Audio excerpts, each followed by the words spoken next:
Olá, meus queridos, meus amados irmãos, que a graça e a paz do Senhor seja com todos vocês.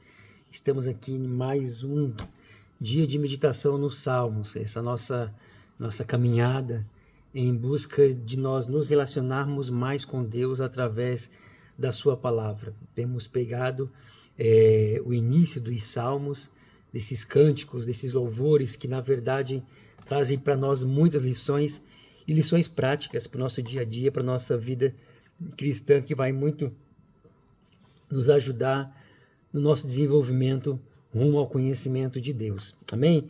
E o salmo de hoje, na sequência, é o salmo número 7. E temos aqui mais um dos salmos de Davi. Na epígrafe fala acerca de quando Davi fez esse salmo acerca de Cuxi, o benjamita, embora a Bíblia não relata para nós qual foi o ocorrido dessa situação. Mas quando nós lemos o Salmo, nós vamos ver aqui o entendimento do que estava acontecendo. Davi, ele está sendo caluniado, e calúnia tal que muitos o perseguiam por causa dessa calúnia. E dentre os salmos, Davi ele vai apelar para a justiça de Deus, pedindo que Deus o livre e que expresse o seu juízo diante dos malfeitores. Mas nesse Salmo número 7, nós vamos ter várias lições. Algumas lições que eu pontuei aqui, 4 tópicos, que quero rapidamente compartilhar com você diante desse Salmo. Nós não iremos ler o Salmo, eu espero que você já tenha lido ou que você leia a partir de então, e por isso nós vamos ler apenas aqueles pontos a qual eu aqui resolvi marcar e destacar para poder compartilhar com você. Bom, a primeira grande lição que eu vejo aqui nesse Salmo é a realidade da difamação. Davi aqui estava sendo caluniado, difamado, e ele era rei, ele era servo de Deus, ele era alguém de respeito, e mesmo assim não foi imune a essa praga, a essa maldição que se chama calúnia. E quantas vezes nós também estamos diante dessa situação? Só que aqui, quando se fala em calúnia, nós vamos ver dois lados. Porque muitas das vezes nós não somos caluniadores, mas somos agentes da propagação das calúnias. Aqui, desde já, para nós vem um alerta muito grande. Entenda bem uma coisa, você nunca deve pegar uma história que você ouviu e transmiti-la sem ter a veracidade dos fatos. E mesmo se às vezes você tiver a veracidade dos fatos, se aquilo não for um assunto pertinente, muitas vezes nem convém você levar adiante. Nós temos que ter prudência com aquilo que falamos, mas principalmente quando nós não temos a convicção dos fatos. Quantas vezes nós, e às vezes, à vista de alguns, de uma maneira meio que inocente, vamos assim dizer, você ouve ali uma história sobre alguém, e é uma história má, e você, sem ter a convicção ou a veracidade do fato, você vai lá e leva aquilo em diante. Você torna-se um agente caluniador. Talvez você não criou a calúnia, mas você passa a ser um agente caluniador da mesma maneira. Esse é um lado que você tem que ter atenção, que nós temos que ter atenção. Nunca transmita nada daquilo que você não tiver certeza. E mesmo se você tiver certeza, analise bem se aquilo que você está transmitindo vai ser edificante ou não. Nós, como cristãos, temos que entender que da nossa boca tem que sair bênção, tem que sair cura, tem que sair refrigério e nunca algo que venha prejudicar alguém. É doloroso quando você é caluniado. Só que pense, muitas das vezes a falta de vigilância faz com que nós sejamos esse agente caluniador. Às vezes a pessoa só ouve um comentário e chega para o outro e fala assim: ô irmãos, você está sabendo de fulano que aconteceu isso, sem você ter a certeza do fato. Então vigie, cuidado com a sua língua, cuidado com aquilo que você fala, cuidado com aquilo que você replica sem ter a certeza dos fatos. Amém? Esse é o primeiro alerta que eu quero deixar para você diante da realidade da calúnia. Por outro lado, ao lado do caluniador, o lado de quem está sendo ferido, de alguém que está sendo machucado diante de um falso testemunho, diante de uma mentira. E essa, queridos, é o que eu quero te chamar a atenção que essa é uma das estratégias do diabo.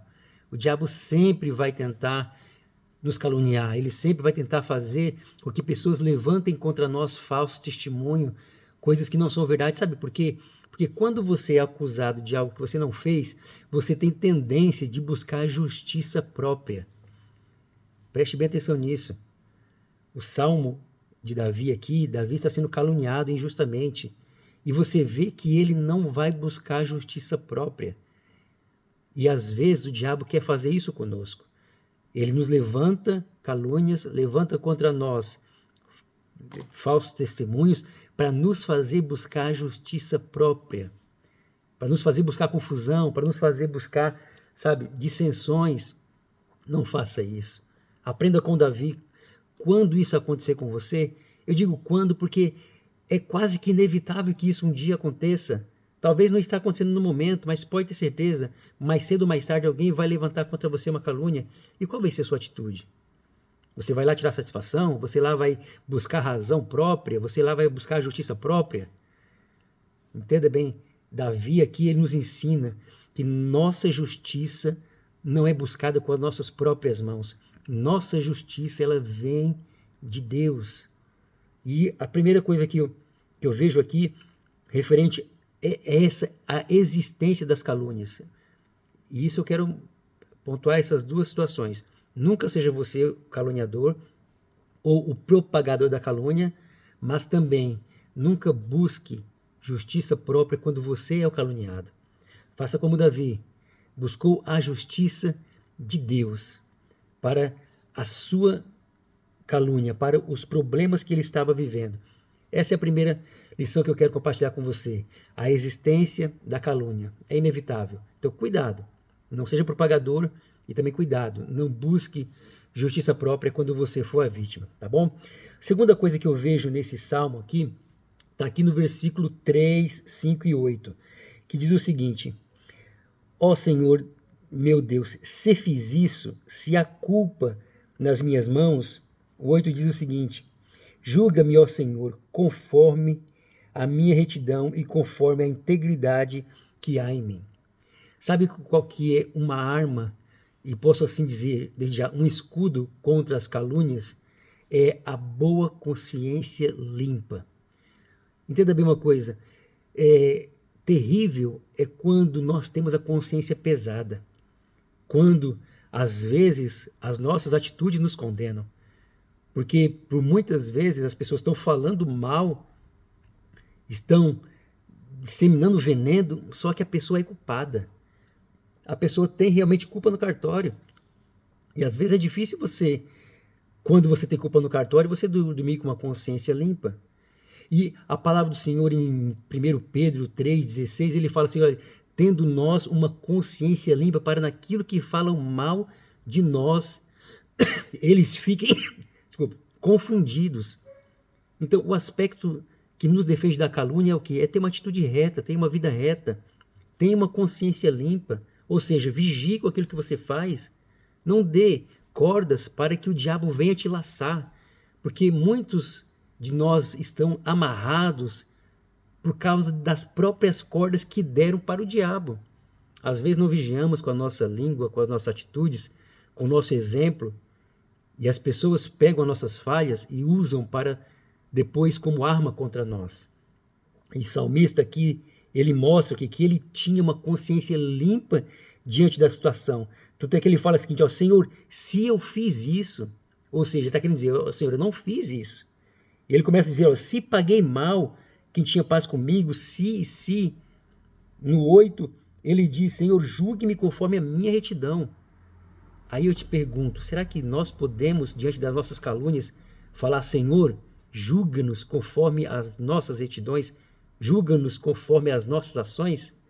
É de se pensar, não é? Vamos vigiar, ter cuidado para que naquilo que falem mal de nós, entenda bem uma coisa, é inevitável que falem de você, mais cedo ou mais tarde vão falar mal de você, mas que quando falarem, falem injustamente. Você possa depois colocar sua cabeça no travesseiro e não ter a sua consciência te acusando. A melhor coisa é ter uma consciência limpa, meu querido. Você pode ter certeza, quando nós temos uma consciência que não nos acusa, nós conseguiremos dormir melhor diante dessas tempestades de calúnia. Amém? E essa segunda lição que eu quero que você guarde desse salmo: tenha uma consciência limpa. Não é cauterizada, que tem pessoas, existe uma diferença em ter consciência limpa e consciência cauterizada. Existem pessoas que estão tão habituadas a fazer o mal, que fazem o mal e a consciência não pesa. Mas só que isso revela que ela não teve encontro com Cristo. Porque um dos sinais que eu tive o encontro com Cristo é que eu passo a ser sensível à voz do Espírito Santo. E a voz do Espírito Santo, muitas vezes, ela revela-se quando eu estou diante de erros. Por exemplo, quando Davi foi um homem que pecou, e pecou gravemente. Mas sempre quando Davi pecava, sua consciência ia lá, martelava na sua cabeça. E ele ia e se humilhava diante de Deus. Então entenda bem, não é ter uma consciência que nunca te acusa. Porque se você tiver uma consciência cauterizada, se as suas atitudes são sempre atitudes de quem não revela Cristo, então se preocupe. Será que você se converteu? Será que você nasceu de novo? Porque quem é nascido de novo tem uma consciência sensível. Não é no sentido de qualquer coisa ele se sente acusado. Não é isso. Mas sim uma consciência de que quando ele erra, ele sabe reconhecer. Ele sabe chegar diante de Deus e pedir perdão. Então, a melhor coisa é ter uma consciência limpa, uma consciência que não nos acuse. Quando você ouvir alguém falando de você, que seja injustamente, que aquela pessoa que está falando não tem razão de falar aquilo que está falando, tá bem? Vamos lá, a terceira lição que eu vejo aqui, nesse salmo, está no versículo 9. Versículo 9, na parte B, diz o seguinte: pois tu, ó justo Deus, sonda as mentes e os corações. Nesse salmo todo, quando você lê, você vai ver a realidade das calúnias, mas também você vai ver a realidade da justiça de Deus. Entenda bem uma coisa, Deus é justo, e nisso Davi descansava. Davi sabia que a justiça de Deus, ela viria, mais cedo ou mais tarde ela viria. Só que aqui nós vamos ver alguns aspectos da justiça de Deus, da realidade da justiça de Deus. Primeiramente, é a métrica da justiça de Deus. Olha só o que diz ainda no versículo 9. Pois tu, ó justo Deus, sonda as mentes e os corações. Sabe qual que é a métrica da justiça de Deus? Não é simplesmente as ações que são cometidas, mas sim as intenções das ações. É aqui que muitas pessoas elas caem do cavalo, porque as pessoas ignoram que o juízo de Deus não vai simplesmente no resultado da ação, mas sim o que motivou a ação. Você lembra lá Jesus? Quantas vezes Jesus falava assim: olha, muitos me louvam com os lábios, mas o coração está longe de mim.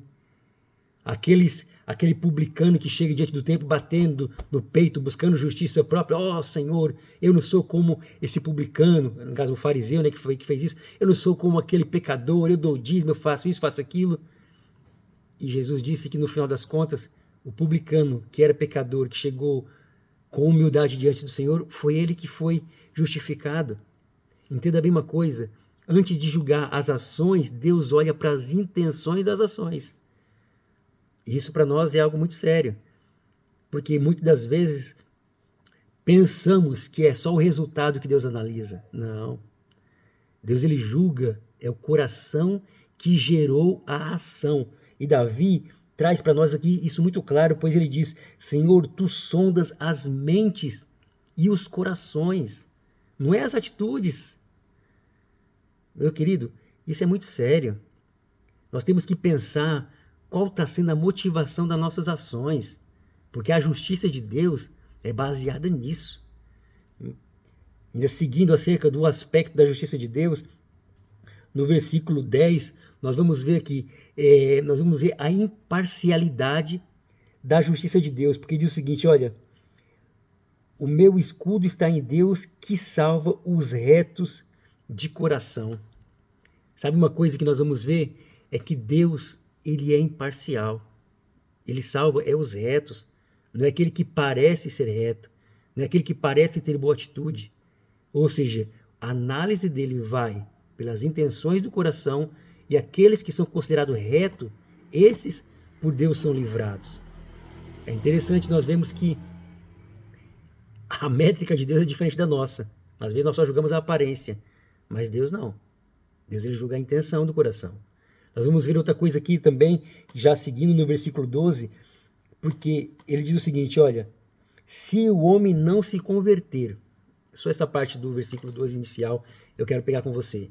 Sabe, porque quando Deus ele julga, como o julgamento de Deus é muito mais severo do que o nosso, porque nós só julgamos as ações, Deus julga as intenções, e muitas vezes seremos reprovados por Deus.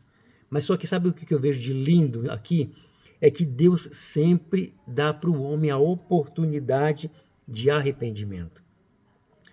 Entenda bem uma coisa, quando ele diz aqui, ó, se o homem não se converter, quer dizer que Deus dá a oportunidade para que o homem venha se converter.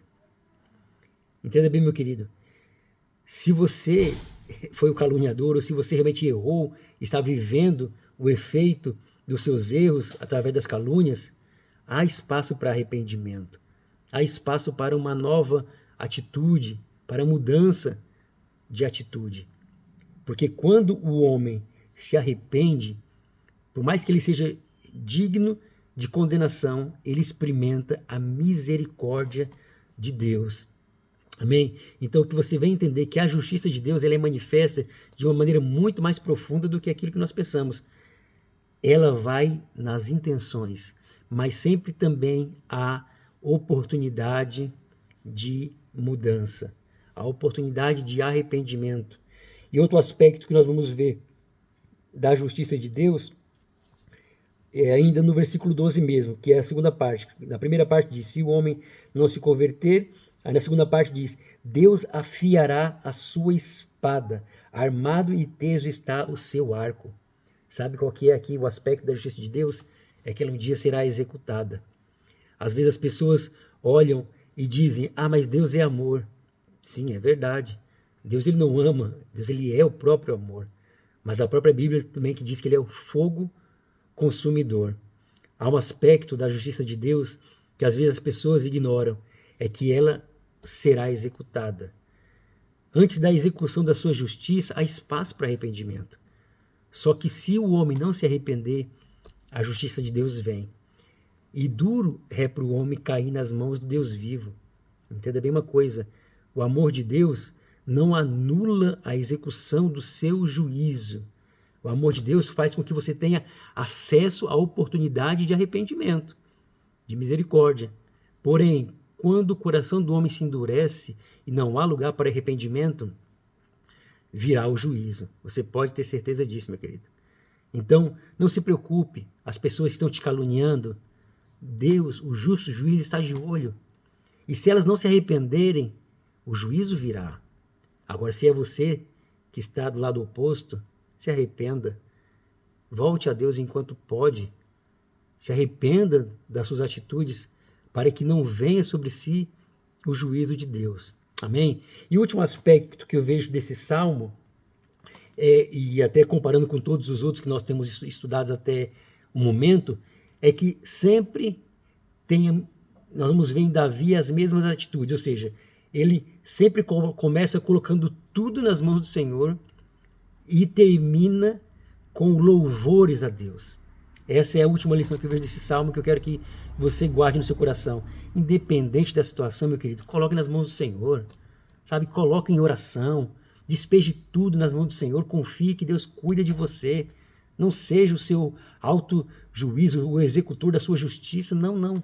Entrega nas mãos do Senhor, porque quando você entrega nas mãos do Senhor, quando você começa a sua vida entregando nas mãos do Senhor, você termina ela louvando a Deus, que é o que Davi faz aqui no versículo 17, eu renderei graças ao Senhor por causa da sua retidão, cantarei louvores ao nome do Altíssimo. Entenda bem, quem começa confiando, termina adorando, tá bem? Independente da situação, independente da luta, das adversidades, sejam elas quais forem, coloque nas mãos do Senhor, que tenho certeza que você terminará adorando. Então, fazendo um resumo, que essa nossa meditação hoje foi um pouco grande, estamos quase em 20 minutos, fazendo um resumo da situação. Entenda, a difamação é uma realidade, não temos como fugir dela. Temos que ter cuidado para nós não sermos o agente de difamação.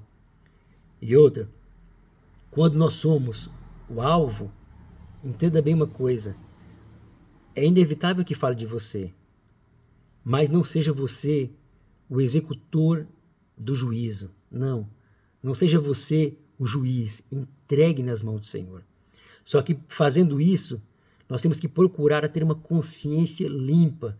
Para, conforme Pedro falou, aquilo que falarem mal de nós, que falem injustamente. Que eles venham depois se contradizer, porque somos inocentes na situação. Entenda que a justiça de Deus, ela vem. E o julgamento dele não é baseado nas ações simplesmente, mas sim nas intenções do coração. Isso é muito sério. Guarde isso. E também, por último, aprenda que quem começa confiando, entregando ao Senhor, sempre vai terminar adorando. Tá bom, amado? Que Deus abençoe você, sua vida. Pastor Gineton aqui. E você, se quiser compartilhar esse vídeo para alguém, que com certeza Deus irá te abençoar. Amém? E continue meditando na palavra de Deus. Continue se alimentando, porque isso é vida, é saúde para nós. Amém? Que Deus abençoe você, em nome de Jesus. E até amanhã, se Deus assim permitir.